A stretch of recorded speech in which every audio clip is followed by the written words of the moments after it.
सलाउद्दीन साहब, ये जो वकला का एलामिया तो आ गया, लेकिन मैं पहले आप ही से जानना चाहूँगा, जिस तरीके से कोशिश की गई और जो जो तरमीम तजवीज़ की गई, आपका आर्टिकल मेरी नज़र से गुजरा, आपने भी उसका काफ़ी क्रिटिकल एनालिसिस लिया। क्या उसके अंदर फ्लॉज क्या थे, क्या कमियाँ थी, खामियाँ क्या थी और क्या मुस्बत पॉइंट थे? एक तजज़िया आप दे सकते हैं इसके ऊपर हम? जी देखें, एक तो सबसे पहले जो फ्लॉ था, जो तरीक़ेकार अपनाया गया कि आप एक जो आइन होता है वो एक आपका एक सोशल कॉन्ट्रैक्ट होता है पूरी कौम का, अपना हर शख्स पे ये लागू है कि वो उसका एहतराम करे, उसको फॉलो करे। आप जब आइनी तरमीम करने जाते हैं तो ये जो तरीक़ेकार है ये डिक्टेटर्स तो करते आए हैं कि रातों रात एक आइन को ही तब्दील करने की कोशिश करें, मगर किसी भी जमहूरी निज़ाम में आप जब आइनी तरमीम करने जा रहे होते हैं तो आप उस पर 100 बार सोचते हैं। हर जगह से, हर तमाम स्टेक होल्डर्स से मशावरत होती है, वो ड्राफ्ट जो होता है सर्कुलेट होता है और लोगों से प्रपोजल्स मंगवाई जाती हैं। और ये बात नहीं है कि इन जमातों को इस चीज़ का इल्म नहीं था। 18वीं तरमीम में आपको याद है अपना, बेशक पार्लियामेंट्री डिबेट्स शायद उस लेंथ की नहीं हुई थी, मगर हर जमात का नुमाइंदा था, हर बार एसोसिएशन से पूछा गया, से प्रपोजल्स इनवाइट किए गए, अपना उन तमाम चीज़ों को थ्रेड बाय डिस्कस करके फिर आगे बढ़ा गया। यहाँ तो पार्लियामेंटेरियन जिनको बुलाया गया था उनको खुद इल्म नहीं था कि हम किस चीज़ पे हाँ या ना करने जा रहे हैं। तो ये अव्वल तो तरीक़ेकार से इशू था, मगर अगर आप तरीक़ेकार से आगे बढ़ भी जाएं तो जो उसमें उन्होंने जो चीज़ें की थी, कुछ पार्टीज़ ने उसको बाद आके उन्होंने ये भी किया, कहा कि हमसे कहा गया था कि करके अगर ले लें सलाउद्दीन अहमद साहब, एक एक करके ले लें। अगर आइनी अदालत का जो तस्वुर दिया गया है इस आइनी पैकेज के अंदर, वकला ने आज उसको काफ़ी स्ट्रांगली रिजेक्ट किया। आइनी अदालत बननी चाहिए, वफाकी आइनी अदालत जो सुप्रीम कोर्ट से बाला हो और सुप्रीम कोर्ट की पावर्स उस आइनी अदालत को दे दी जाएँ, कॉन्स्टिट्यूशनल मैटर्स वो सुने और वो काफ़ी हावी हो सुप्रीम कोर्ट के ऊपर। सुप्रीम कोर्ट बज़ाहिर लगता है कि उसकी सबऑर्डिनेट हो जाएगी। आपका तजिया क्या कहता है इस खास पर्टिकुलर तरमीम के हवाले से? जी, एक तो चीज़ है कि उस आइनी अदालत में बैठेगा कौन। जो इन्होंने तरीक़ेकार दिया था कि आइनी अदालत का पहला चीफ जस्टिस वो होगा जिसको प्राइम मिनिस्टर नामज़द करेगा, उसके बाद जो बाकी जज साहिबान होंगे वो सदर पाकिस्तान अपॉइंट करेंगे चीफ जस्टिस, उसी नए चीफ जस्टिस की मशावरत के साथ। तो मकसद यही नज़र आता है कि जो नई ये आइनी अदालत बनाई जा रही थी उसको किसी तरीके से हुकूमत और रूलिंग पार्टीज़ के ताबे रखा जाए ताकि अहम आइनी मामलात जो हैं वो उस तरीके से कंट्रोल कर सके। मगर ये भी अगर फिर बिलफर्ज अगर आप तसव्वुर कर लें कि एक अच्छा तरीक़ेकार बनाया जाए जिसमें आइनी अदालत के जजेस की तकर्री जो है वो बिल्कुल फेयर एंड ट्रांसपेरेंट तरीके से की जाए, इवन देन जो ये आइनी अदालत का बुनियादी आइडिया है ये पाकिस्तानी कॉमन लॉ कॉन्टेक्स्ट में ये बिल्कुल अनवर्केबल है। मिसाल दी जाती है रशिया, टर्की, जर्मनी, फ्रांस, इन ऐसे दीगर ममालिक की। वो बुनियादी तौर पे जो डिफरेंस है उनके कानूनी निज़ाम में और हमारे कानूनी निज़ाम में वो ये है कि वहाँ उन तमाम मुल्कों में चलती है जिसको कहते हैं civil law system. Pakistan, India, England, America, Canada, Australia, ये जो दीगर ममालिक हैं वहाँ चलता है common law system. Common law system में एक यूनिफाइड कोर्ट स्ट्रक्चर होता है।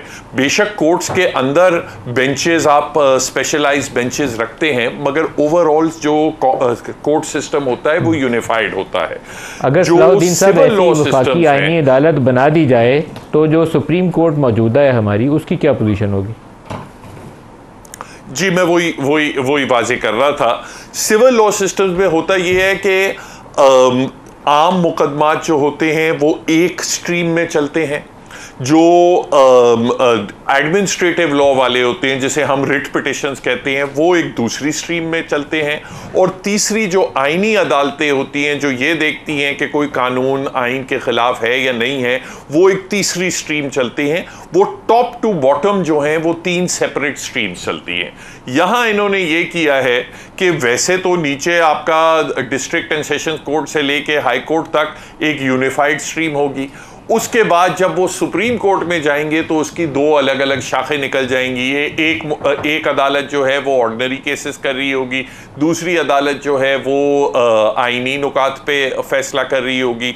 अब जो नीचे से मुकदमा आया है, एक ही मुकदमे में 2 इश्यूज हैं, एक आईनी नुक्ता है, एक ऑर्डिनरी लॉ का नुक्ता है, तो उसको आप चीड़ेंगे या आप वो सारे के सारे मुकदमात जो हैं वो आप नई आईनी अदालत में लेके जाएंगे। अगर आपने वो सारे के सारे मुकदमात आप नई अदालत में लेके जाएं, जो तजवीज़ यही थी कि कोई भी आर्टिकल 199 का केस जो है वो इस नई आईनी अदालत में जाएगा। आर्टिकल 199 हमारी जो जिसे हम रिट जुरिस्डिक्शन कहते हैं, तो फिर उसमें तो किराएदार और मालिक मकान के भी झगड़े 199 में फाइल होते हैं कि रेंट कंट्रोलर ने गलत फैसला किया। टैक्स के सारे मसले 199 में फाइल होते हैं, वो भी सारे फिर आईनी अदालत में जाएंगे।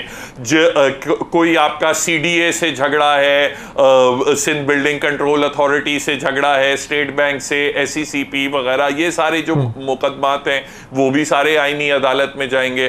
तो फिर सुप्रीम कोर्ट के पास कोई 15 या 20% केसेस रह जाएंगे, बाकी सारे आपने आईनी अदालत में फेंक दिए। अब जब आपने वो सारे आईनी अदालत में आप ले जाएंगे तो फिर उस आईनी अदालत की परफॉर्मेंस और मौजूदा सुप्रीम कोर्ट की परफॉर्मेंस में क्या फ़र्क रहेगा। सलाउद्दीन साहब, दोबारा आपकी तरफ आ रहा हूँ। मुझे अभी भी ये सवाल आपसे दोहरा के सलाउद्दीन साहब पूछना है कि सुप्रीम कोर्ट अगर वफाकी आईनी अदालत वैसे ही बन जाती जैसे तजवीज़ की गई है, तो सुप्रीम कोर्ट क्या सुप्रीम कोर्ट ही होगी या एक सब ऑर्डिनेट कोर्ट बन जाएगी? उसका क्या स्टेटस क्या होगा उसका? बिल्कुल वो सबऑर्डिनेट कोर्ट होगी।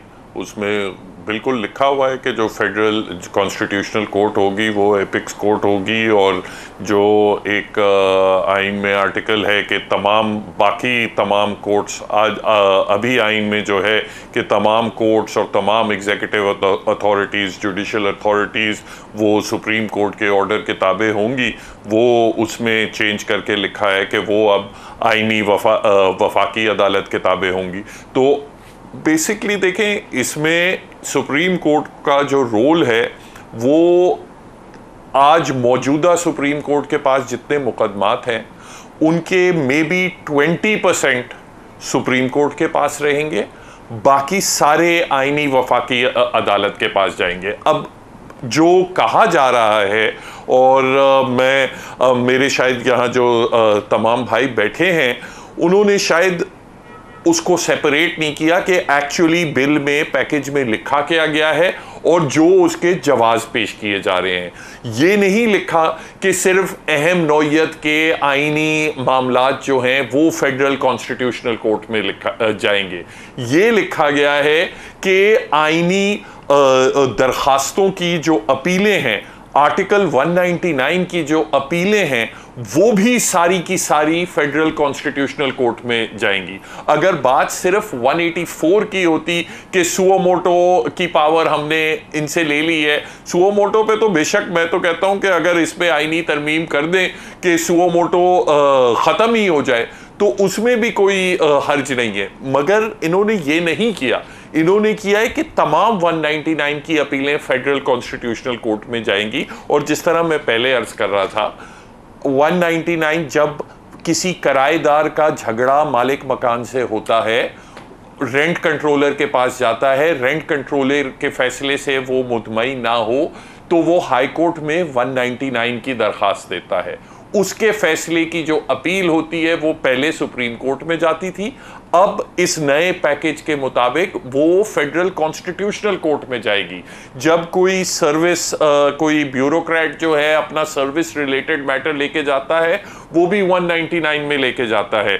जब कोई रेगुलेटरी अथॉरिटी के खिलाफ कोई आपका मसला ये हो कि भाई मेरा हमसाया जो है उसने ग्रीन बेल्ट के ऊपर कब्जा कर लिया है, सीडीए ने मेरी दरखास्त सुनी नहीं है, वो भी 199 में हाई कोर्ट में जाता है। ये तमाम जो केसेस हैं इनको आपने उठा के एक अदालत उज़्मा का नाम बदल के आपने कुछ भी रख दिया हो, मगर आपने वो ही तमाम केस लोड जो है वो उस नई अदालत को दे दिया है। तो मुझे तो समझ में नहीं आती कि अगर आपका एक्चुअल कंसर्न ये था कि हमने केस लोड कंट्रोल करना है और इनकी अटेंशन जो है नॉर्मल केसेस अभी जो मुजव्जा जो तरमीम है उसके मुताबिक कोर्ट से उठा के सारा कुछ उठा के वफाकी आईनी अदालत को मुंतकिल कर दिया। अच्छा सलाउद्दीन साहब, इस पे आपसे तजिया मैं लेना चाहूँगा। जो आज स्पीकर साहब का ख़त है ये सुप्रीम कोर्ट के फैसले के बाद कि हमने तो नया एक्ट बना दिया है, उसकी रोशनी में ये रिज़र्व सीटों के ऊपर उन्होंने अपने मुतालबात पेश कर दिए। अब थोड़ा सा आप इसके ऊपर तजिया दीजिए। सुप्रीम कोर्ट का फैसला मौजूद है, पार्लियामेंट ने एक्ट भी बना दिया, इलेक्शन कमीशन को एक 8 रुकनी बेंच ने वजाहती हुक्मनामा भी जारी कर दिया। इलेक्शन कमीशन को क्या करना चाहिए और स्पीकर साहब का क्या आज का मुतालबा दुरुस्त है या गलत है? नदीम साहब, इस पे आने से पहले मैं एक दानियाल साहब ने जो बात की थी कि ये उसकी वजाहत कर दूं, जो कि उन्होंने कहा कि ये मैं बिल्कुल क्लियर हूं कि आम जो 199 के केसेस हैं उनकी अपील कॉन्स्टिट्यूशनल कोर्ट को नहीं जाएगी, ये ग्रीन बेल्ट वगैरह ये वो टैक्स वैक्स के मामले नहीं जाएंगे। मैं वो शिक पढ़ना चाहता हूं जो इस मुसव्वदे में है। ये शिक नंबर 24 है और इसका क्लॉज फिर 3 है। उसमें ये लिखा है, all appeals, petitions or review applications arising out of judgments or orders of High Court passed under Article 199 filed or pending before Supreme Court prior to the Constitutional Amendment Act 2024 shall forthwith stand transferred to the Federal Constitution Court and shall only be heard and decided by the court. All appeals, petitions, reviews relating to 199 shall only be decided. तो ये बात, ये concept, ये misconception है। आपने जो पढ़ा है, जो हमारे पास अभी तक मुसव्वदा है वो यही है, लेकिन दानियाल साहब कह रहे हैं कि मुसव्वदा भी आप लोगों के पास है, ये अभी ऑफिशियल कॉपी नहीं है। ये आप लोगों का हो सकता है, आपके पास बेहतर मालूम है। हमारे पास कॉपी यही है जो आपने पढ़ा है। सर ये जो आजम नज़ीर तारड़ साहब ने जो शेयर भी किया था बार एसोसिएशन से कल, उसमें भी यही था। बहरहाल अगर इन्होंने कोई रिकंसिडर कर लिया है तो अच्छी बात है। अब दूसरी बात, जहां तक अभी रिकंसिडर डॉक्यूमेंट अवेलेबल नहीं है, आपने जो पढ़ा अभी तक यही वाला डॉक्यूमेंट है जो हमारे सबके पास है। अभी मेरा नहीं ख्याल है कोई ऐसी पोजीशन है। और मैं इसकी वजह भी बता दूं कि ये डालने की जरूरत क्यों आई थी। ये डालने की जरूरत क्योंकि पहले ये डिस्कशन हुई थी कि सिर्फ हम 184 की जो जुरिस्डिक्शन है वो हम कॉन्स्टिट्यूशनल कोर्ट को ट्रांसफर कर देते हैं। फिर ये इशू उठा कि फर्ज करें कोई डायरेक्ट खुद वो 199 की पिटिशन फाइल करे, कोई डायरेक्ट 184 में ना आए, कोई नीचे जाके हाई कोर्ट में 199 की पिटिशन फाइल करे, उसमें हाई कोर्ट कोई ऑर्डर कर दे, और वो तो फिर अगर सुप्रीम कोर्ट चली जाए तो फिर हमारा जो मकसद है वो तो पूरा नहीं होगा। तो फिर उनको ये करना पड़ा कि 199 की सारी जो अपीलें हैं वो वहां डाल दें। बहरहाल अब आपने दूसरी बात की स्पीकर के लेटर की, देखे जी बिल्कुल, उसमें पोजीशन ये है कि अगर कोई सुप्रीम कोर्ट का फैसला है जो किसी कानून की तशरीह करता है, तो फिर पार्लियामेंट के पास ये हक हासिल है कि वो अगर उस कानून को ही अमेंड कर देता है और विद रेट्रोस्पेक्टिव इफेक्ट कर देता है, तो फिर वो सुप्रीम कोर्ट की जजमेंट को बाईपास हो सकती है। मगर अगर सुप्रीम कोर्ट का फैसला सिर्फ कानून की तशरीह ना कर रहा हो बल्कि आईन की तशरीह कर रहा हो, जो फुल कोर्ट का फैसला था वो उसमें आईन की तशरीह हो रही थी, तो फिर उसको चेंज करने के लिए आपको आईनी तरमीम दरकार है। वो मैं समझता हूं बिल्कुल वेल सेटल्ड प्रिंसिपल है, और इस केस में अगर फिर ये चेंज करना था तो फिर उन्हें आईनी तरमीम की जरूरत पड़ेगी। क्लोजिंग रिमार्क्स सलाउद्दीन साहब, दोबारा आपकी तरफ आ रहा हूँ। ये क्लैश है तीन इदारों के दरमियान में, एक तरफ सुप्रीम कोर्ट खड़ी है, एक तरफ एग्जेक्टिव है जो स्पीकर साहब ने ख़त लिख के बराह रास्त फ्रीक के तौर पर मैदान में आ गया, और इलेक्शन कमीशन जिसने फैसले पर अमल करना है। अंजाम क्या होगा, किसकी मानी जाएगी? सर मैं तो देख रहा हूँ कि अगर ये बज़िद रहे तो इसमें बहुत बुरे अंजाम होंगे। ये क्लैश इनएविटेबली बनेगा इदारों में आपस में दरमियान में, और फिर कोई तीसरी कुव्वत ही आएगी। और इसके अलावा ये ड्राइव कर रहे हैं कि ये हम इस नहज पे पहुँचे। खुदारा अपने शॉर्ट टर्म सियासी मकासद के लिए पूरे के पूरे अदालती निज़ाम को और पूरे के मुल्क के आइनी निज़ाम को बर्बाद ना करें।